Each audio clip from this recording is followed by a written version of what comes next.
Castel, presidente del INEGI, que pase a nuestro siguiente panel.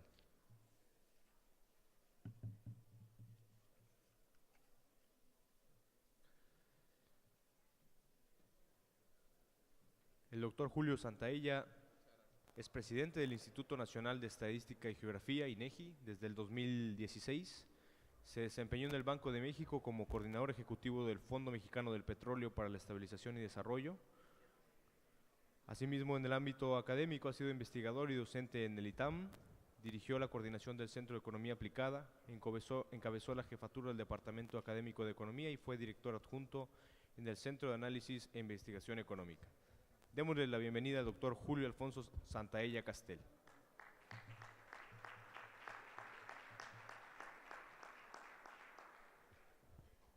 Bueno, en primer término y antes de reiterar la bienvenida al doctor Julio Santaella, les quisiera pedir a todos mis colegas de las entidades federativas, de los municipios, del gobierno federal, si son tan amables de recomponernos aquí en el salón. La verdad es que desde aquí sí se ve mucho movimiento. Entiendo que hay mucha inquietud por el tema que se presentó en el panel anterior. Seguirá habiendo espacio para discusión y seguirá habiendo espacio también para vincularnos con los colegas que llevaron a cabo el esfuerzo del Observatorio Nacional, pero sí quisiera invitarlos, no quisiera mencionar por su nombre a Gaby Fierros, no quisiera mencionar tampoco a don Eugenio Carrión, no quisiera mencionar allá a Mauricio de Mérida, pero sí los invito a que nos coloquemos, porque el siguiente panel, la siguiente conferencia, más que panel es una conferencia magistral, está a cargo del doctor Julio Santaella, que como sabemos es el presidente del INEGI.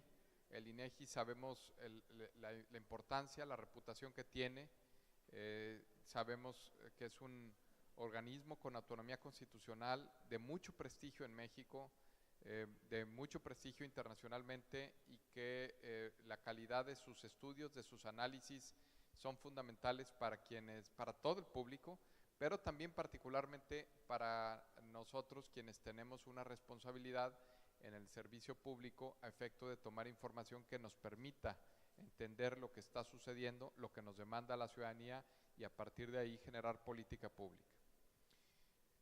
Quiero comentar también que uno de los instrumentos que ha desarrollado el INEGI tiene que ver con una encuesta muy importante para nosotros, la Encuesta Nacional de Calidad Regulatoria e Impacto Gubernamental.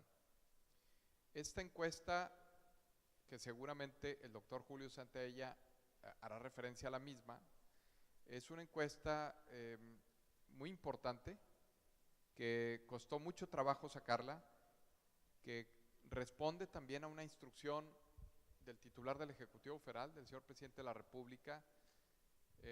Ayer hacía referencia el consejero jurídico adjunto de Presidencia de la República, la evolución del tema de los diálogos por la justicia cotidiana, las recomendaciones de las 27 organizaciones lideradas por el CIDE en una primera instancia, las adoptó el señor Presidente de la República e instruyó que se ejecutaran. Una de ellas tiene que ver con llevar a cabo una profunda política nacional de mejora regulatoria, pero para llevarla a cabo se determinó una de sus acciones específicas, que la COFEMER buscara trabajar con el INEGI y que se desarrollaran instrumentos que permitieran medir, por un lado, de una manera sistemática la calidad de la regulación en México, y por otro lado la implementación y los avances en la implementación de la política de mejora regulatoria.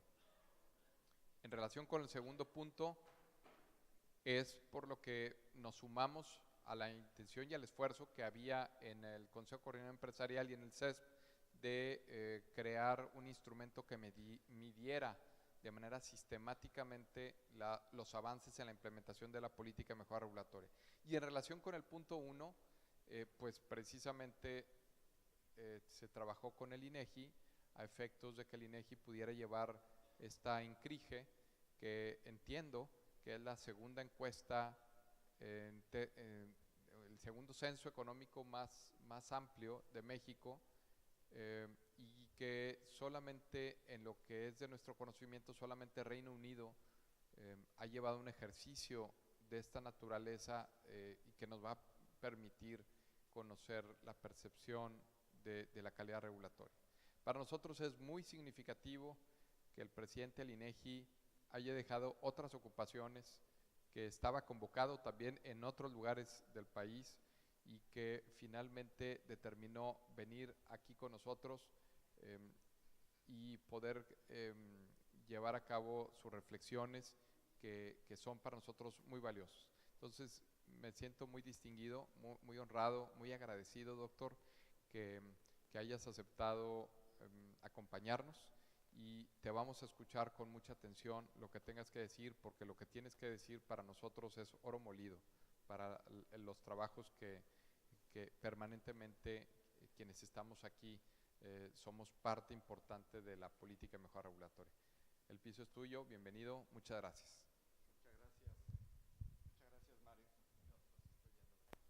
Muchas gracias, Mario Emilio. Gracias.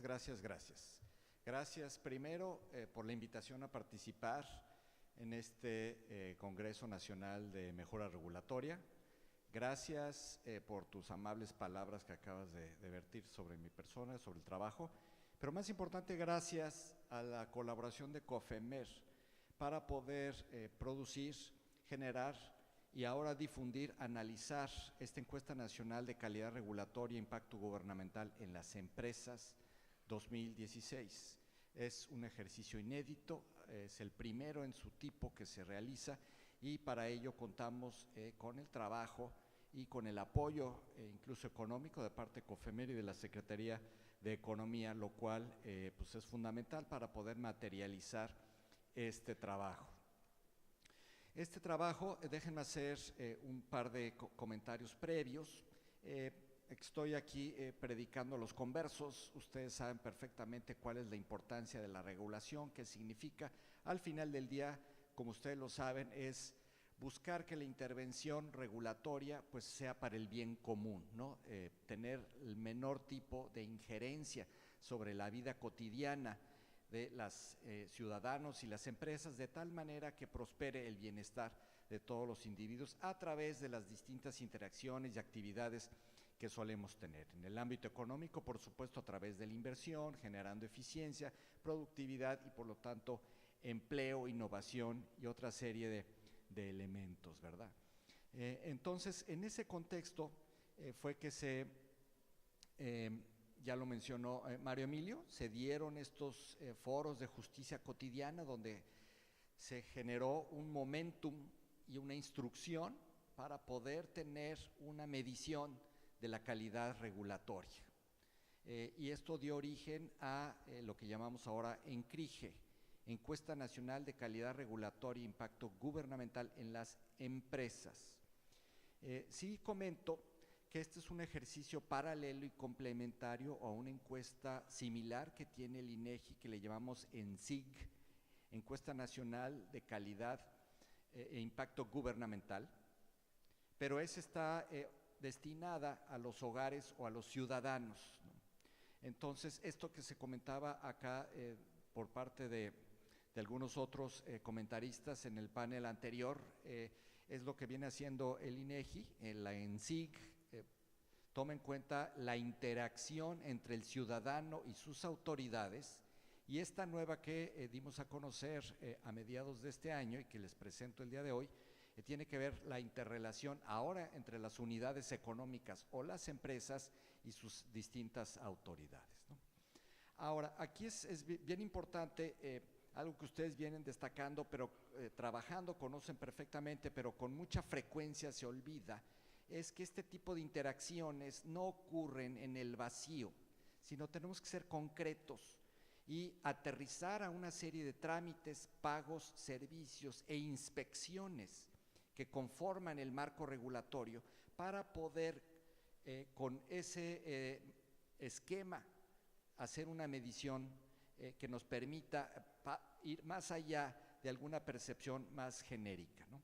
Entonces, en este encrije, pues se busca medir el impacto regulatorio en una serie de trámites que vamos a comentar más adelante, pagos, buscando también caracterizar los servicios públicos que se prestan, en este caso a las empresas, y conocer también el impacto o la calidad o la percepción y el tipo de experiencia que tienen las empresas en estos servicios públicos, también de infraestructura pública, y derivado de todo esto que voy a comentar hacia el final, puedes tener un análisis y una estimación del tema de la corrupción, ¿no?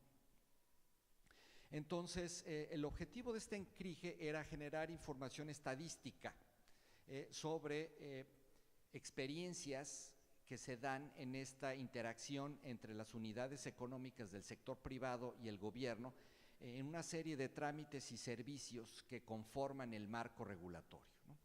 En estas experiencias definimos los servicios y vemos la calidad, la participación, otra serie de situaciones que se vienen dando, ¿no? Y con base en eso también poder analizar el tema de la percepción, que como ustedes se podrán imaginar, son dos elementos muy distintos. Una cosa es lo que perciben los ciudadanos y las empresas, y otra cosa es la realidad, ¿no? Y tenemos que atender ambas esferas. La cobertura conceptual, es decir, todos aquellos temas que se definieron para poder analizar, era muy importante porque era necesario, como lo muestra esta conferencia nacional, tomar en cuenta que el marco regulatorio desde el punto de vista de la empresa es genérico y que abarca los tres órdenes de gobierno y básicamente también los tres poderes de nuestro Estado, ¿no? Entonces se generan o se identifican una serie de pagos, como son servicios públicos, impuestos federales o estatales, una serie de multas, una serie de servicios públicos que se producen y se ofrecen fundamentalmente a través de las autoridades municipales, pero también hay servicios que corresponden a otros órdenes de gobierno, solicitudes de servicio que son municipales o que son de otro ámbito, ¿verdad? Y también otra serie de trámites ante el Poder Judicial, ministerios públicos, Infonavit, Instituto Mexicano del Seguro Social, etcétera, ¿no? De tal manera que todos estos corresponden a distintas interacciones que se pueden dar entre las unidades económicas o las empresas y la autoridad, ¿no? Esto incluye también un número de inspecciones y verificaciones donde sabemos que es precisamente donde se materializa parte del marco regulatorio. Esta es la lámina que en el INEGI quizá más nos gusta porque nos dedicamos mucho a que las encuestas sean científicamente sustentadas y podemos hacer un diseño conceptual y un diseño estadístico adecuado. Básicamente les he comentado el diseño conceptual, que es lo que se buscaba. En cuanto al diseño estadístico, déjenme decirles que se levantó con un periodo de referencia entre enero y diciembre del 2016, es decir, tratamos de cuantificar todo lo que ocurrió el año pasado. Este es un ejercicio probabilístico, es decir, sobre un marco muestral que proviene del Directorio Estadístico Nacional de Unidades Económicas, que tiene más de 5 millones de registros. Pues seleccionamos con un método probabilístico y una muestra estratificada casi 35,000 unidades económicas para llevar a cabo esta encuesta. Esta encuesta se levanta por medio de una entrevista directa, es decir, va personalmente un entrevistador del INEGI a la unidad económica a indagar con base en un cuestionario definido.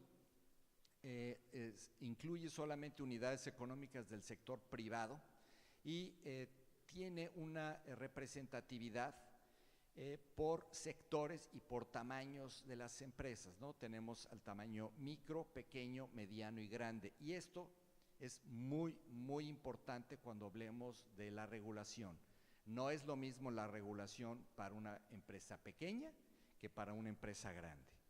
Los sectores también son muy importantes. No es lo mismo la regulación para una empresa en la manufactura que para una empresa en el sector de los servicios.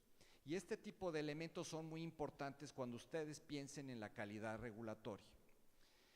En términos de la cobertura geográfica, vamos a ofrecer datos, por supuesto, a nivel nacional, pero también damos datos a nivel subnacional, es decir, nuestros datos son representativos por entidad federativa.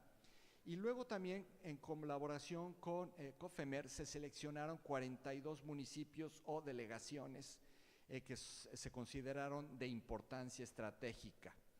Efectivamente, lo ideal sería tener a los 2.457 municipios, no los podemos cubrir. Uno de los participantes anteriores, Edgar Guerrero, de Función Pública ahora, conoce muy bien que las capacidades humanas de todos estos municipios no son homogéneas. Para eso tenemos los censos nacionales de gobiernos estatales y municipales, donde podemos ustedes ver la integración de estos órdenes de gobierno. Finalmente, el levantamiento ocurrió del fines de octubre del 2016 al 15 de diciembre, hace prácticamente un año.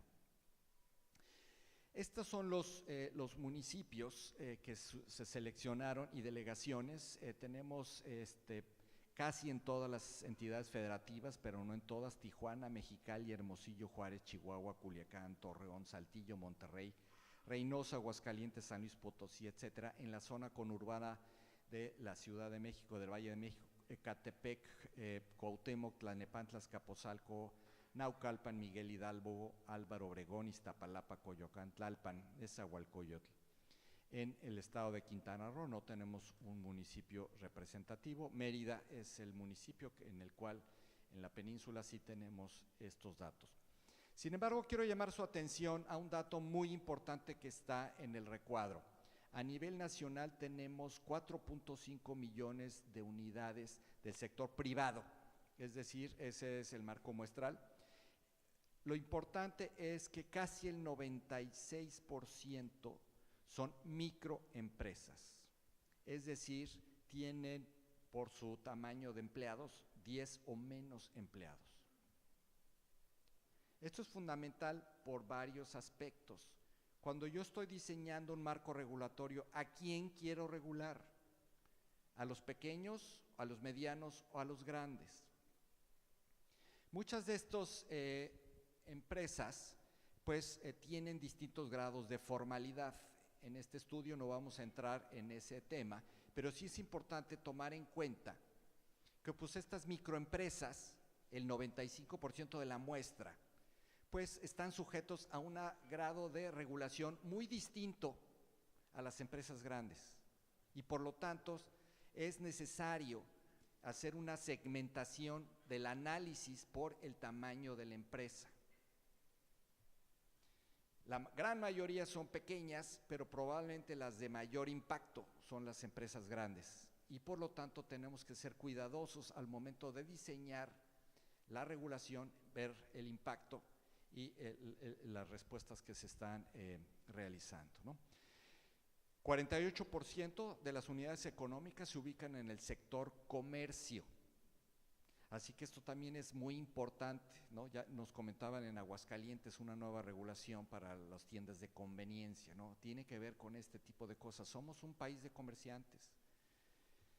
De hecho, ayer presentamos, me voy a distraer 2 minutos del tema, presentamos el nuevo sistema de cuentas nacionales base 2013 y aumenta la participación del sector comercio porque tenemos un mayor número de unidades económicas, ¿no? Entonces, pues es algo que tenemos que tener muy en cuenta. No estamos en un entorno abstracto para la regulación, le aplica a estos sujetos.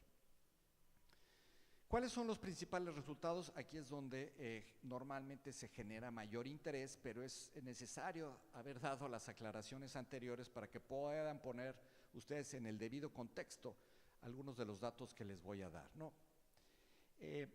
La encuesta es extremadamente extensa, ya lo decía Mario Emilio, hay una riqueza informativa temática por autoridad, por trámite, por cobertura geográfica y va a ser imposible que pueda yo cubrir todo esto. Es extensísima. Están ustedes invitados a consultar los tabulados que están publicados en nuestra página y, por supuesto, si quieren hacer análisis fino, riguroso, técnico a nivel de microdato, pueden venir a nuestro laboratorio, ¿no? Además, por supuesto, tenemos en cada una de las entidades federativas una coordinación estatal que con mucho gusto los puede recibir y los puede ayudar en la explotación de esta encuesta, ¿no? Entonces, por favor, es importantísimo para el instituto, como seguramente para la COFEMER, que se analice, que se utilice y con base en evidencia se tomen decisiones de política pública, ¿verdad? En cuanto al marco regulatorio, pues resulta, como ya refería a la publicación del Observatorio Ciudadano, cuando les preguntamos si estas entidades económicas, unidades económicas, consideran que el marco regulatorio a nivel genérico ha sido un obstáculo para el desempeño de sus actividades, pues resulta que solamente un 20% nos responden que sí ha sido un obstáculo. Ahora, mucha gente vio este resultado con incredulidad. ¿Cómo que nada más 20%? Yo, sin ser un experto en el tema, por eso hago la aclaración de los tamaños de las empresas, ¿no? Varían, ¿no? La formalidad, los sectores. Por ejemplo, para las industrias, pues tenemos que el 22% considera que así ha sido un obstáculo, mientras que para los servicios solo el 18,5%, ¿no? Por tamaño también hay una gran diferencia. Por ejemplo, los microempresas, aquellas que tienen menos de 10 empleados, comienzan a crecer y el grado de obstáculo que perciben se incrementa del 20 al 22%, ¿no? Parece que hay un umbral donde comienza a morder la regulación. Esta es una primera pregunta genérica que nos da una fotografía, pero no nos da mucho detalle y tenemos por necesidad que irnos a la profundidad. Es por eso también una invitación para que ustedes no se queden nada más con un número resumen, con un flashazo, con un número índice, porque muchas veces ahí oculta una serie de temas que es fundamental desentrañar. Una pregunta adicional tiene que ver con cómo han cambiado la carga administrativa derivada de la regulación, del cumplimiento de la regulación. Aquí en el pie del lado izquierdo, pues mostramos aquellos que piensan cómo evolucionó del 2015 al 2016. En las dos rebanadas marrones dicen que prácticamente el 51% de las unidades económicas entrevistadas, pues y que tiene representatividad para el total, nos dicen que pues, siguió igual o aumentó. Es decir, a nivel genérico no se percibe una reducción de la carga administrativa para el cumplimiento del marco regulatorio. Por tamaño y por sector también hay algunas diferencias, ¿no? Solamente el 27.5% considera que del 2015 al 2016 hubo una regulación en la carga administrativa que le impone el marco regulatorio. Esto tiene variación por entidad federativa.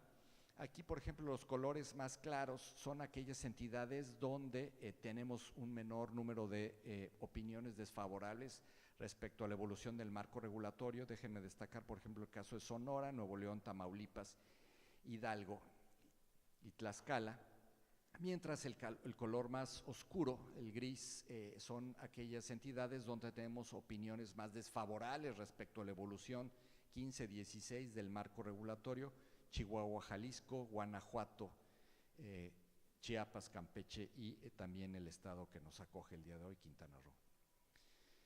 El costo de la regulación. Esta es una variable muy difícil de medir. ¿Cómo lo decidimos hacer en el instituto? Fue a través de una pregunta directa, estimando cuánto tiene que incurrir monetariamente una empresa para poder llevar a cabo todos los distintos trámites que engloba el marco regulatorio. Ahora, lo que nos dicen las empresas es que a nivel nacional alrededor del 53% identificó que sí hubo un costo monetario. Esto varía por tamaño de empresa y por sector. Es más alto para la mediana y la pequeña empresa. En el sector de los servicios identifican más el costo monetario. Y una vez que identifican el costo monetario, les preguntamos, bueno, pues ¿cuánto fue? Lo que acumulamos a nivel nacional fueron 115.7 millones de pesos. Es el 0.6% del Producto Interno Bruto, base 2008, ahorita sería menor, dado que reescalamos todo con el nuevo PIB. Pero, y esto nuevamente, pues Luis Fonserrada nos acaba de decir, pues, subestiman, ¿no? Esto yo siento que es más alto, ¿no? Aquí es donde tenemos que tener cuidado y ver cómo llegamos a este tipo de estimaciones. Este es directamente el costo monetario que las empresas identifican que sale de su bolsa, que impacta su flujo de efectivo para poder cumplir la regulación. No tiene costos indirectos, no tiene costos no monetarios, no tiene costos por omisiones, otra serie de cosas, ¿verdad? Básicamente este sería un piso. El costo promedio por unidad económica que tenemos es de 49,000 pesos básicamente, pero aquí sí hay una gran heterogeneidad. Es solamente de 22,000 pesos para las microempresas, pero las medianas ya pagan más de 800,000 pesos en promedio cada empresa por cumplir con el marco regulatorio. En la industria pues es más elevado, casi 122,000 pesos, mientras que en el comercio solamente alrededor de 28,000 pesos por empresa o por unidad económica. Los costos de la regulación también varían por entidad federativa. Por ejemplo, en Nuevo León, por unidad económica son en promedio 170,000 pesos. Eso no es sorprendente una vez que tomamos en cuenta la composición económica en Nuevo León. En Nuevo León es empresas de mayor tamaño, más cargadas al sector industrial, evidentemente vamos a tener un mayor costo económico. Mientras tanto, tenemos otras entidades como Chiapas, que el costo económico es solamente en promedio de 15,300 pesos, ¿no? Así que aquí pueden ver ustedes, además de reportamos también el número de unidades económicas que reportan haber tenido algún costo monetario, ¿verdad? Eso es en cuanto a el costo total del marco regulatorio. La encuesta procede a analizar las experiencias con distintos tipos de interacciones que ya mencionaba en trámites, pagos, servicios y otra serie de elementos. Aquí uno de los temas importantes, y destaco en esta lámina, tenía que ver con lo que ya se comentó, la justicia cotidiana, donde la participación del Poder Judicial es importante. Así que hubo una serie de preguntas respecto a la interacción en distintos tipos de procedimientos de orden judicial. Ahora, lo que sí tenemos es que el número de unidades económicas que tuvo que acudir a estas instancias no fue muy voluminoso. Las que sí fueron del 65% de las unidades pequeñas, medianas o grandes, es decir, ya quité a todas las micro, promovieron juicios ordinarios, ejecutivos u orales. Aquí, como ustedes recordarán, 2016 todavía estamos en un periodo de transición en la reforma de los sistemas de justicia, de tal manera que tenemos un balance donde alrededor del 28% todavía tienen un esquema de conciliación y un 28% muy similar, un juicio ordinario mercantil, y el 24% juicios orales mercantiles, ¿no? Es decir, todavía estamos en un periodo de evolución de qué está pasando con la reforma del sistema de impartición de justicia, ¿no? Esperaríamos en la siguiente edición, que esperemos que ocurra, de esta encuesta, tener incrementos en este tipo de estadística. Ahora, este es el procedimiento, la interacción. Les preguntamos ahora a las unidades económicas, bueno, y cómo lo percibes, qué te parece. Y aquí tenemos 6 características, bueno, son 5 y un genérico de otros, ¿no? ¿Te parece que estos procesos son imparciales? 61,5% dijeron que sí. ¿Te parecen transparentes? 58% dijeron que sí. ¿Son claros? 54%. ¿Son sencillos? Solamente el 21% dijo que son sencillos. ¿Son rápidos? Solamente 19% piensan que son procedimientos o procesos rápidos, ¿no? Entonces, aquí ya hay características importantes que aquí, en lo que respecta a las autoridades jurisdiccionales, aquí en el tema de la justicia cotidiana, pues deberían ser mirados con atención, ¿verdad? Pasando ya a los trámites, pagos y solicitudes de servicios, estimamos 76,5 millones de trámites en el 2016. ¿Quién tiene más trámites? Pues las empresas grandes. En promedio, las empresas grandes tienen 67 trámites, mientras que las microempresas pues nada más tienen 18 trámites, ¿no? Ahorita voy a entrar un poco en detalles qué es lo que engloba eso. Evidentemente también la industria tiene un número mayor de trámites que en el sector del comercio. Aquí tenemos el número de trámites que existen por entidad federativa. Las color claro son los que tienen un número más grande de trámites. Obviamente el norte del país, donde tiene una composición económica más cargada hacia las grandes y a la industria, pues registra un número mayor de trámites que el sur del país, donde ocurre exactamente lo contrario. Esta lámina me voy a tener un poco, esos 76 millones de trámites, parte tiene que ver con, si ven ustedes las 2 primeras barras, con que estimamos alrededor de 21 millones de pagos ordinarios de agua o pagos ordinarios de la luz, ¿verdad? Entonces ya de golpe tengo 42 millones de esos trámites son pagos ordinarios o cotidianos que tienen que hacer las unidades económicas.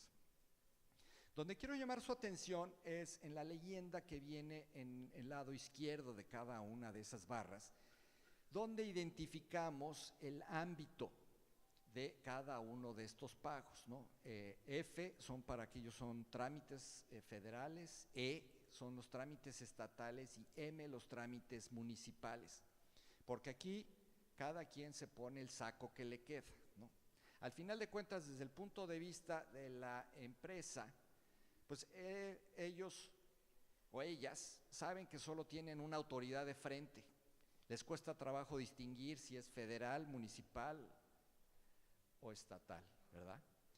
Pero cada quien tiene que atender ese tipo de cosas, ¿no? Entonces, el siguiente, el número 3, casi 12 millones de declaraciones federales para el pago del impuesto sobre la renta o del valor agregado, pero luego ya estimamos más de 6 millones de pagos del impuesto de las nóminas, ya pasamos a uno de índole estatal exclusivamente, más de 6 millones de pagos de cuotas patronales al IMSS, más de 2,600,000 de inscripciones de trabajadores al Infonavit, más de 1,600,000 para poder dar de alta a los trabajadores en el Seguro Social.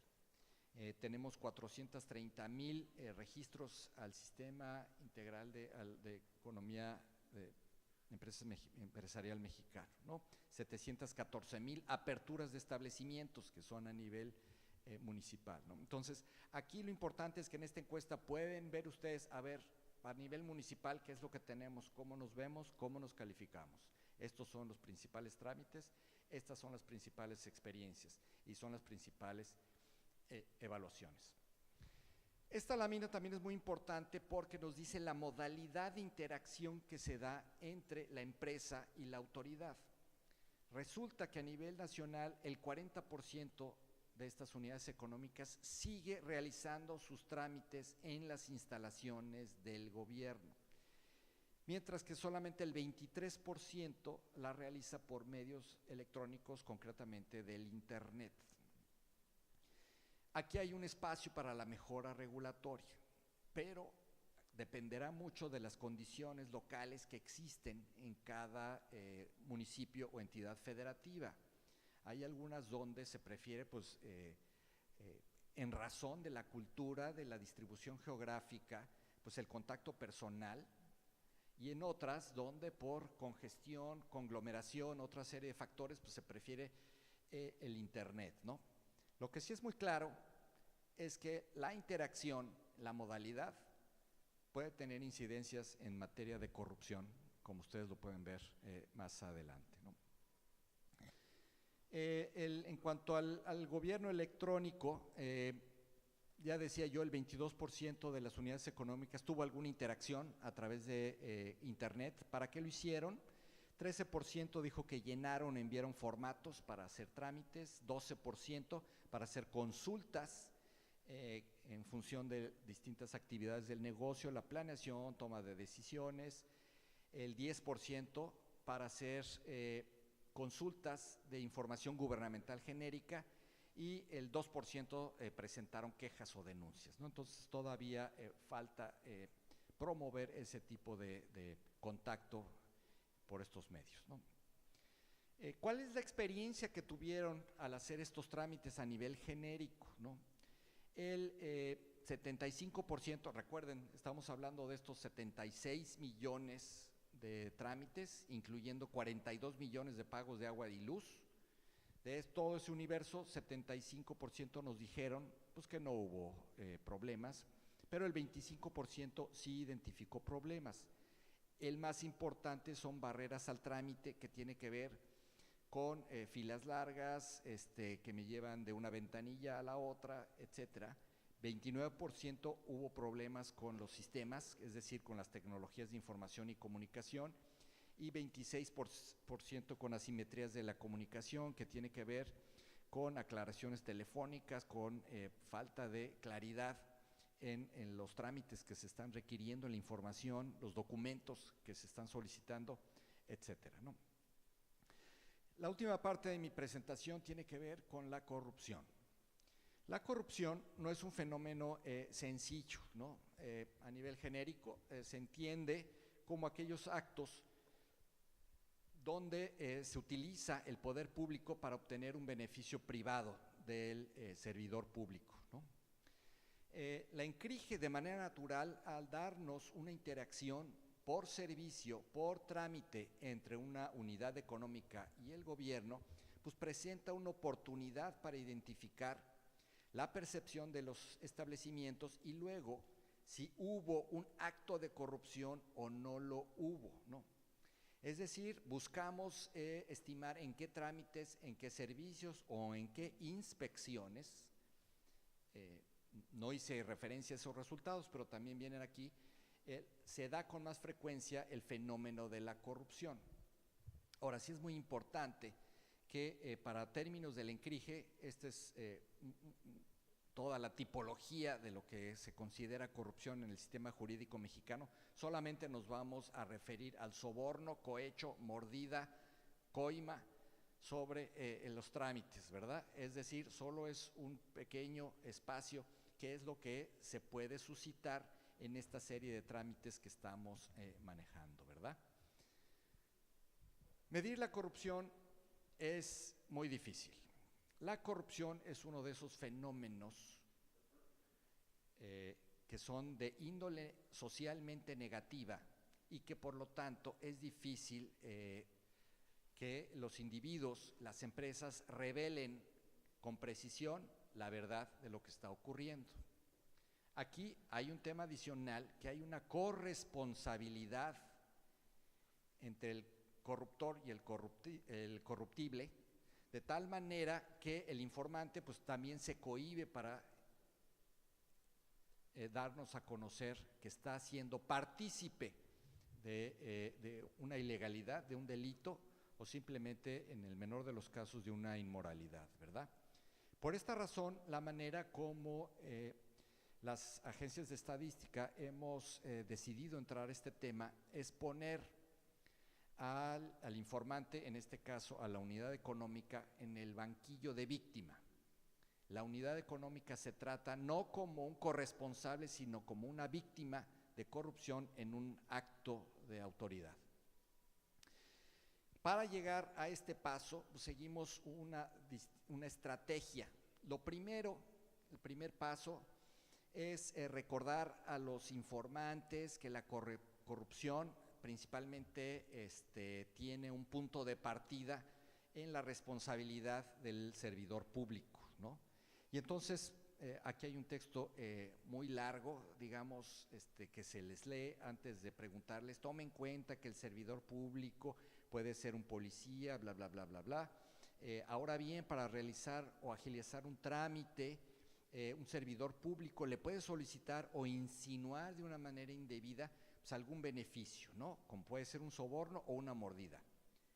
Y aquí es la aclaración importante. Recuerde que el responsable de esta acción es el servidor público o empleado de gobierno y no el establecimiento, ¿no? Entonces de allí lo libero de la carga de tal manera que ahora se anime más, ¿no? Y por supuesto, fundamental para las autoridades estadísticas, tenemos que proteger la confidencialidad, no los vamos a denunciar, nosotros no somos policías ni ministerios públicos. De hecho, estamos obligados por la ley del Sistema Nacional de Información Estadística y Geográfica a mantener la confidencialidad de todos nuestros informantes, ¿no? Se lo recordamos. Y luego comienza ya una secuencia de preguntas que nos aproximan al fenómeno. Primero, te lleva de una manera muy genérica a reflexionar, a conocer el entorno, ese es el paso 2. Después ya le comienzo a aterrizar con preguntas dirigidas muy específicas, donde analizamos situaciones particulares en algún trámite, en algún servicio de los mismos que ya les he identificado, con referencia específica al año 2016. Y finalmente, en el último paso, una vez que le preguntamos si hubo un acto de corrupción en cada uno de los trámites que celebró en el 2016, ya hacemos más preguntas para poder profundizar con respecto a la frecuencia y a los montos que se involucraron en este tipo de actos. Si ustedes quieren mayor detalle, por supuesto, como en todos los productos del instituto, tenemos los cuestionarios en la página de internet, los documentos metodológicos, de tal manera que pueden ver exactamente cuáles son las distintas preguntas que se vienen realizando. Los resultados a nivel nacional, el 82% de las unidades económicas encuestadas perciben que la frecuencia de los actos es relativamente alta, ¿no? Es decir, ese es un tema de percepción. Una vez que ya identificamos todos estos trámites, servicios y demás, ¿no? Donde hay mayor percepción de corrupción, pues están en las entidades federativas oscuras, en gris oscuro. Tenemos pues, el Estado de México, la Ciudad de México, Chiapas, Veracruz, Tabasco, Zacatecas, Jalisco, Nuevo León, Sonora, Sinaloa, ¿no? Donde hay menor percepción de corrupción a nivel de las empresas en las entidades gris claro, Nayarit, Aguascalientes, Querétaro, Guerrero y Campeche, ¿no? Recuerden, esto también tiene que ver con la composición económica de cada una de las entidades, ¿no? Ahora, ¿por qué hay corrupción? ¿Para qué la utilizan? ¿En qué sucede? ¿Por qué sucede? ¿No? 65% dice que los actos de corrupción son para agilizar trámites. Es el aceite que mueve la maquinaria. Entonces, el corolario es, si yo pongo una maquinaria muy rígida, con muchos engranes, pues necesita mucho aceite. 34% dice que la corrupción es para evitar multas o sanciones. Corolario es, mientras más multas o tipos de sanciones tengamos, pues más oportunidades de actos de corrupción puede haber. 31% dice que es para obtener licencias o permisos. El corolario es evidente, ¿no? 29.7% para evitar la clausura del establecimiento. No me vayas a cerrar, a ver cómo nos arreglamos. Para pagar menos impuestos, 29%. Para evitar inspecciones, 25%.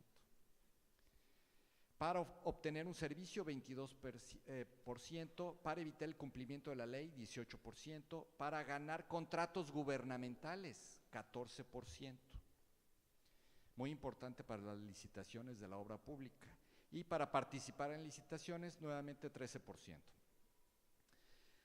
Ahora, aquí hay un tema muy importante entre la percepción y la realidad. Cuando les preguntamos si ustedes creen, a las empresas, si en estos trámites ha escuchado o ha comprobado que existe corrupción, tenemos una tasa de 4.600 por cada 10,000 unidades económicas que nos dicen que sí ha escuchado que hay un problema de corrupción, ¿no? Entonces, el 80% piensa que es frecuente, pero cuando ya ha escuchado con estos trámites ya baja nada más al 45% de las unidades económicas, ¿no? Me voy a brincar a la tercera columna. Ya cuando les preguntamos, a ver, usted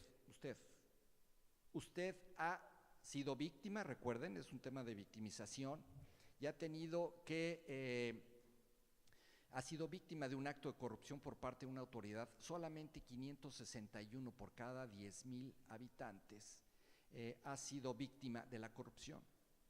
Entonces, aquí el tema que a mí me llama mucho la atención es cómo se desinfla la percepción a la realidad. No quiere decir que la percepción sea plenamente infundada, pero sí tenemos que entender esos dos fenómenos y qué es lo que está ocurriendo, ¿no? ¿Cuáles son, por tamaño de las empresas donde hay una mayor tasa de victimización? Pues evidentemente en las empresas grandes, pero las medianas no están lejos. 1,317 actos de corrupción, víctimas de corrupción por cada 10,000 empresas, y en la industria es donde se dan también estos actos de corrupción, ¿no? Ahora, esta tasa, 561 por cada 10,000 unidades económicas, es muy similar a otro resultado que tenemos en otra encuesta del INEGI, que se llama la Encuesta Nacional de Victimización de las Empresas, la ENVE, que es la última columna que está reportada ahí, que da 486, estadísticamente son muy similares, ¿no? Es decir, estamos midiendo fenómenos muy similares, de tal manera que eso a nosotros nos da confianza de la comparabilidad, de la coherencia conceptual de este tipo de ejercicios, ¿no? La estimación, ya les dije, 561 víctimas por cada 10,000 unidades económicas, varía muchísimo también por entidad federativa. Desafortunadamente, la entidad en donde estamos es donde la tasa de victimización es de las más altas, con 2,077, similar a la de Tlaxcala con 2,019. Esto por entidad, si ven ustedes el asterisco, siempre hay que ver los asteriscos, no se vayan. La nota chiquita, al firmar un contrato y al leer una tabla estadística, es muy importante. Aquí estoy excluyendo ya a las microempresas, ¿no? Porque estas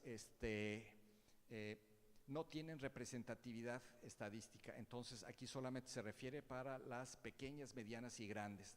Por eso es que el número se ve más elevado que el promedio nacional.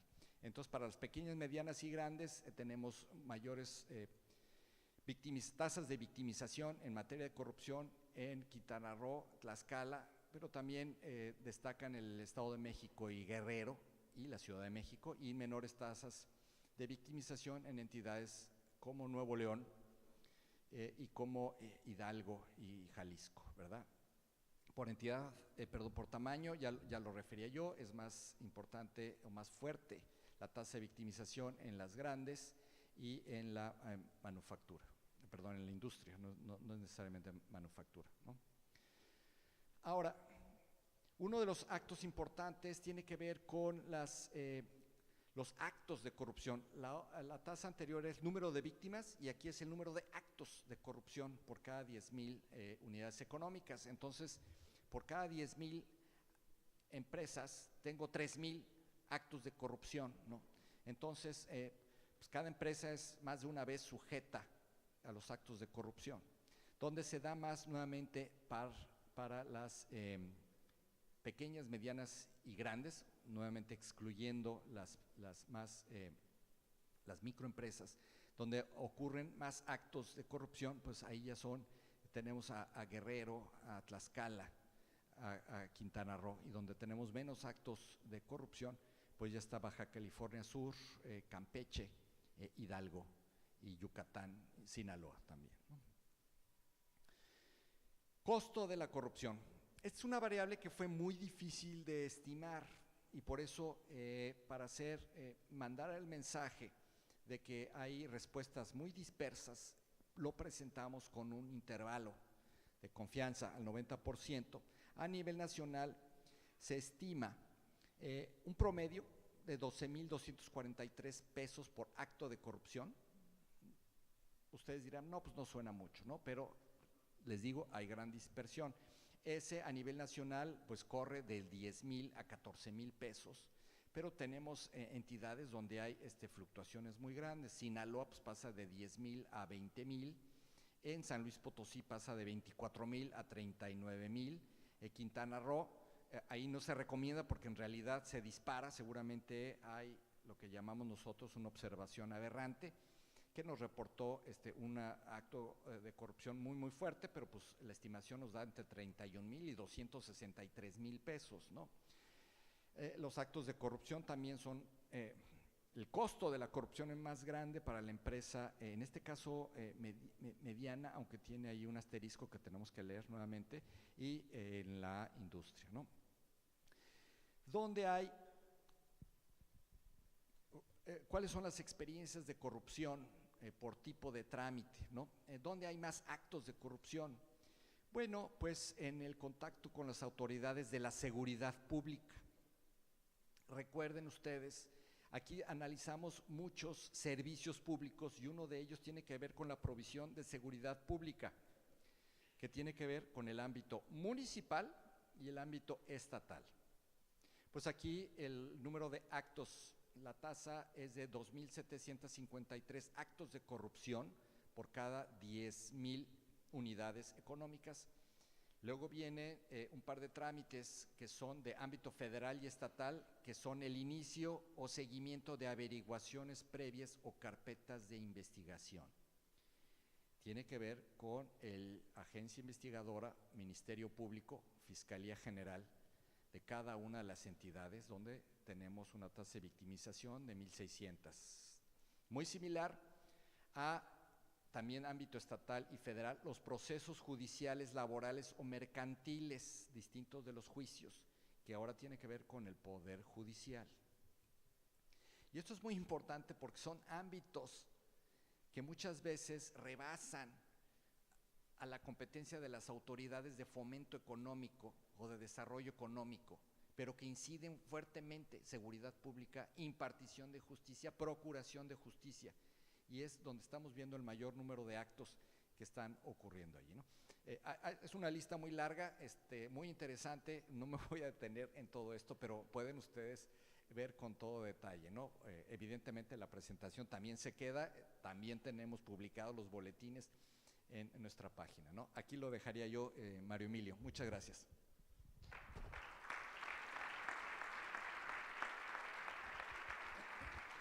Gran presentación, doctor. La verdad es que qué gran trabajo hicieron en el INEGI. Hicimos. Muchas gracias también por eso, por permitirnos hacer equipo con ustedes en el tema. Esto para nosotros es oro molido. Aquí están presentes autoridades que trabajan la política de mejora regulatoria en 24 entidades federativas.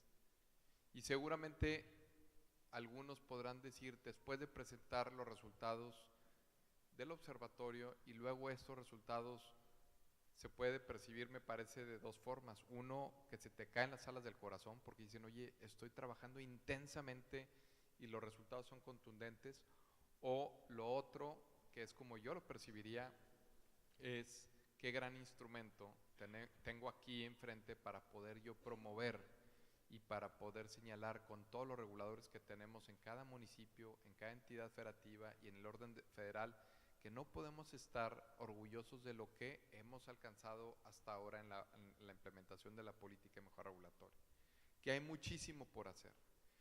Creo que esta presentación la debemos todos de adoptar, la debemos de promover y socializar, no por latigarnos, sino por crear una mayor conciencia en los reguladores de que tenemos que hacer las cosas mucho mejor. Si me lo permites, doctor, yo promovería algunas acciones de socialización. Una sería la socialización en el Consejo Federal para la Mejora Regulatoria, en la siguiente sesión en donde participa un número importante de secretarías de Estado, donde participan los distintos sectores, no solamente el público, social y el privado también están ahí participando, que se pudiera en ese foro socializar. Dos, creo que también ahora que el señor Presidente de la República está por presentar la iniciativa de la Ley General de Mejora Regulatoria al Congreso de la Unión, que en las comisiones dictaminadoras correspondientes poderla presentar ante ellas. Promoveríamos que el Congreso de la Unión te pudiera invitar para que se exponga por parte del INEGI ahí y que se sensibilicen de la importancia que tiene esta ley general, que va a ayudar a combatir muchos de los temas que tenemos aquí. Entonces, en la Cámara de Diputados, en la Cámara de Senado, también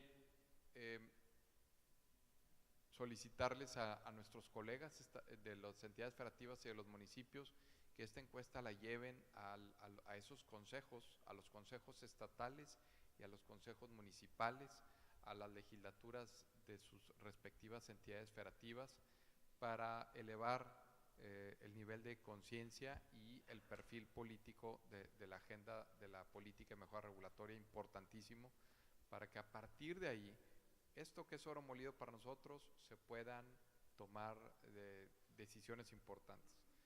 Se dice que a grandes males, grandes remedios. Tenemos un instrumento poderosísimo con esto que nos está ofreciendo el INEGI, y yo invitaría, si el doctor está de acuerdo, que la podamos hacer nuestra, que la socialicemos, que a partir de ahí además generemos acciones y programas de política pública que nos ayuden a revertir la percepción.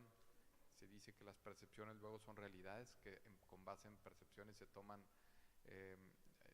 decisiones, y bueno, creo que lo debiéramos de ver así. No sé si estés dispuesto a que podamos abrir un espacio para preguntas y respuestas. Le sugeriría que tuviéramos un bloque de 3, 4 preguntas, 5 más como máximo, y para que no se nos siga colgando más la agenda, que se nos ha colgado, porque debo decir que iniciamos tarde el día de hoy. Otra vez aprovecho la oportunidad para invitarlos a que tratemos de ser más puntuales en el inicio y no agotar la paciencia de los siguientes expositores, pero este tema es también muy, muy, muy importante, y no escatimo al señalar la importancia que tiene. Entonces, procedemos al espacio. Philip Brubeck, de Durango. Buenos días, Philip Brubeck, de Durango. Antes que nada, felicitarlos. Se ve que es un trabajo bastante extenso y muy bien hecho. Nos da un enfoque muy distinto a lo que otras personas nos dicen que hay una realidad. La percepción que nos da la muestra del INEGI es 71.6% de que los trámites no fueron obstáculos, las regulaciones, un 74.9% de que no tuvieron problemas, mientras que hay otros que dicen que todo es grave, pues, de lo que es la relación de los ciudadanos con el gobierno. Yo los felicito por eso, porque nos dejan ver una realidad que en realidad viene a alentarnos a trabajar mejor. Y en cuanto a la cuestión, quisiera ver si me pudiera explicar algo de metodología. En el mapa no aparece que se haya tomado en cuenta dentro de la ENCRIGE a Durango. Sin embargo, nos están mostrando ahí datos pues, de trámites, de opinión desfavorable, de costos. ¿Cómo fue que se estimó esos datos estadísticos del estado de Durango si no se levantó la encuesta dentro del estado de Durango? ¿Puedo responder rápidamente esa pregunta? Sí se levantó en Durango, tiene representatividad para el estado de Durango. Lo que no tenemos es un municipio específico en el estado de Durango sobre el cual podamos tener resultados, pero tiene representatividad para todos y cada uno de los estados de la República Mexicana y además 42 municipios o delegaciones. Buenos días, Blanca González del Estado de México. Yo tengo certificación en mejora regulatoria y tengo certificación como directora de desarrollo económico que fui, pero ahorita soy vicepresidenta de la Canirac del Estado de México y vicepresidenta de Coparmex. ¿Qué pasa con las dos en cuanto a la vivencia de cada una? Hay un problema muy específico en los municipios, o sea, cuando el contralor es pagado por un presidente municipal o elegido por el presidente municipal, no existe la cultura de la demanda o denuncia. Entonces, ahí sí se pierde un poquito la percepción de la corrupción en cuanto a esto. ¿Qué se podría hacer? Porque obviamente los empresarios dicen, prefiero pagar a que me clausuren, como decían. Entonces, yo creo que la realidad ahí sí es muy distinta a lo que nos presentan. Gracias. Gracias, Blanca. Aquí yo les estoy dando el dato frío y a ustedes y a los analistas y a la sociedad y a los empresarios les toca ver cuáles son las causas de lo que está ocurriendo eso, ¿no? El número es y es lo que ellos nos reportan como su tasa de victimización y la percepción de lo que ellos nos dicen por qué lo hacen, ¿no? Aquí pues, es un tema que es complejo, es con muchas aristas, multidimensional, de tal manera que sí escapa ya lo que yo puedo hacer de comentario con respecto a las causas y municipios específicos y tendremos que hacer, digamos, ya más cortes y cruzamientos con otras bases de información para ver en particular la situación muy concreta que tú comentas, a qué se puede deber, ¿no? Que es algo que ahorita no podemos hacer ese tipo de afirmaciones. Gracias, buenas tardes. Rafael Hernández. Un comentario y una pregunta. La pregunta es, sin duda alguna, esta es de las herramientas más importantes que se ha dotado para el diseño de una política regulatoria eficiente en entidades federativas, pero ¿cómo poder hacer, en parte de las autoridades estatales, en parte desde la COFEMER, para poder garantizar que este ejercicio se pueda repetir? Porque cuando tenemos una encuesta de un corte transversal, sí nos da mucha información, pero creo que sería de mucha utilidad para los estados que desde el diseño, y de hecho esa es mi pregunta, no sé si fue considerada como en la estratificación o en el muestreo aleatorio como una encuesta panel o que se pretenda seguir repitiendo, pero sí sería muy importante que tenga una segunda, tercera, cuarta, quinta edición para que nosotros podamos seguir evaluando a las entidades federativas y no solo una radiografía momentánea, ¿no? Y en cuanto al comentario que me gustaría hacer es que si empezamos a hacer un análisis de microdatos del ENSIG y del ENCRIGE, nos podemos dar cuenta que si comparamos preguntas específicas de costos, tiempos en cuanto a los trámites, podemos enumerar y los primeros 5 estados o los estados que mejor salen para el ENSIG no salen para el ENCRIGE. ¿A qué va mi comentario? Esto desde mi punto de vista se debe a 2 elementos. El primero, que la política de simplificación de trámites está siendo distinta dentro de las entidades federativas dirigida a los hogares y dirigido para los empresarios, lo cual con la experiencia que tengo en el tema dudo mucho de que sea así porque es la misma institución la que se encarga de la estrategia de simplificación de trámites.